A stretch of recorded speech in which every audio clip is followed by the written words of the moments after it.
Tired of complicated payment methods when booking your dream flight on Agoda? Well, good news, this video will show you the easiest way to pay for your Agoda flights using GCash right from your phone. First, select your desired flight on Agoda and proceed to the payment page. Look for the Pay Now button. It usually appears at the bottom.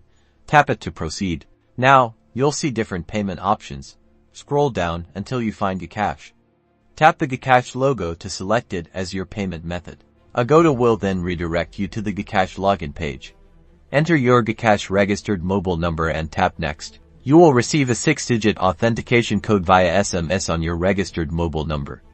Enter the code in the provided field to verify your identity. Next, review the payment details carefully, ensuring the amount is correct. Then tap the Pay button. That's it. You'll see a confirmation page indicating that your payment was successful. Agoda will also send you a confirmation email for your flight booking. Check your email to make sure that everything is in order. Your Agoda booking is now confirmed and you are ready to fly.